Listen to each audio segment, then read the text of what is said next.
Welcome to FilmmakerIQ.com. Today we're going to explore the Dolly Zoom, an in-camera effect made famous by Alfred Hitchcock in the film Vertigo. If you've watched film and television, you've probably seen the Dolly Zoom. It's when the foreground element stays the same size while the background elements grow or shrink. And it goes by all sorts of different names, such as the reverse tracking shot, the Zolly, the stretch shot, the forward zoom reverse tracking trombone shot, contra zoom telescoping, or the Vertigo effect. In fact, it was Alfred Hitchcock who first implemented this technique in his 1958 film Vertigo.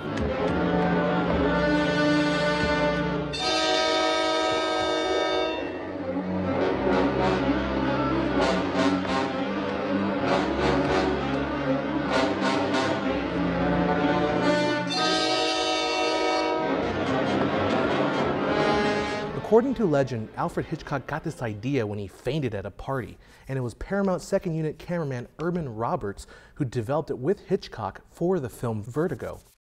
Since Vertigo, the Dolly Zoom has been used in many other productions, including by Hitchcock himself in Marnie. Steven Spielberg utilized this effect in Jaws in 1975.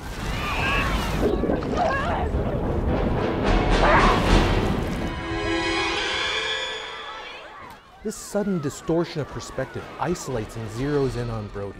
His worst fears have become real. They should have closed the beach. The Dolly Zoom was also used in Martin Scorsese's 1990 film Goodfellas.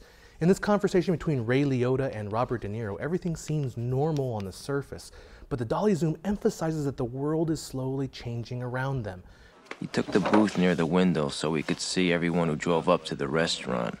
He wanted to make sure I wasn't tailed. He was jumpy. He hadn't touched a thing. On the surface, of course, everything was supposed to be fine. We were supposed to be discussing my case, but I had the feeling Jimmy was trying to sense whether I was going to rat him out to save my neck.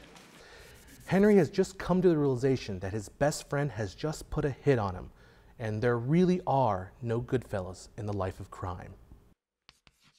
So why does the Dolly Zoom work? Well, it all boils down to the basics of photography. We're taking a three-dimensional world and reducing it to a two-dimensional image. So let's imagine a camera obscura, the most basic type of camera, a pinhole camera. We have a subject, an aperture, and an imaging plane. The light rays from the subject travel through the aperture in a straight line and onto the imaging plane. Now, if we draw a straight line from each edge of the image plane back out through the aperture, we can construct an angle. This angle is our field of view. With a pinhole camera, there's no way to increase or decrease our field of view without moving the image plane. But we can use lenses with different focal lengths or zoom power to bend the light as it enters the camera. And now we can see more of what's around, get a wider field of view with a wide-angle lens, or zoom in closer with a narrower field of view with a telephoto lens. By bending the light, though, we introduce a phenomenon called perspective distortion, which is the warping of objects based on the distance from the camera. Now, perspective distortion doesn't change simply by increasing or decreasing the focal length or zoom. If I sit here with a camera, zoom all the way in, I'm not going to notice a shifting of perspective. But it does change based on the relative position of the camera to the subject. Compare these two shots. The left is a zoom in, while the right is a dolly in. The zoom-in shot just magnifies the image. In the dolly-in shot, the surrounding objects are affected by the changing perspective distortion caused by the camera movement. And this is how the magic of the Dolly Zoom works.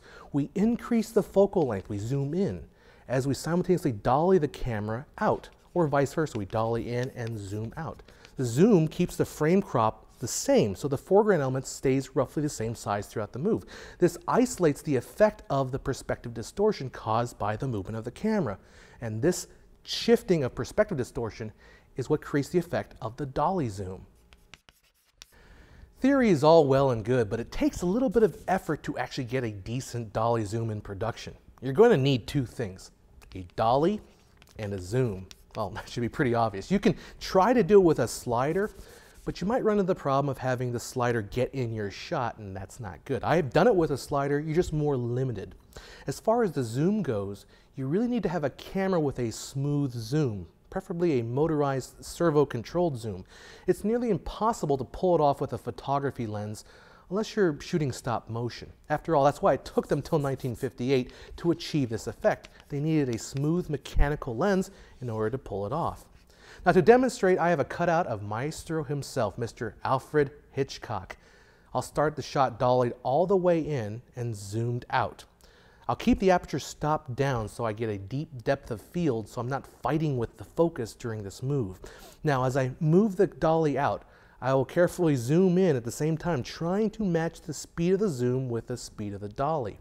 If I want the opposite effect, I'll dolly in from my final position while zooming out. Either way, I like to start with the dolly all the way in because I'm limited more by my wide angle than I am by my telephoto. Getting this effect takes a lot of practice to get just right, as the speed which you need to dolly and zoom will change depending on where you are in your focal length range. Just keep doing the shot over and over again until you get something that you're happy with. Just realize it does take a little bit of time. There is history and science of the craft of filmmaking. Now we're standing on the shoulders of giants.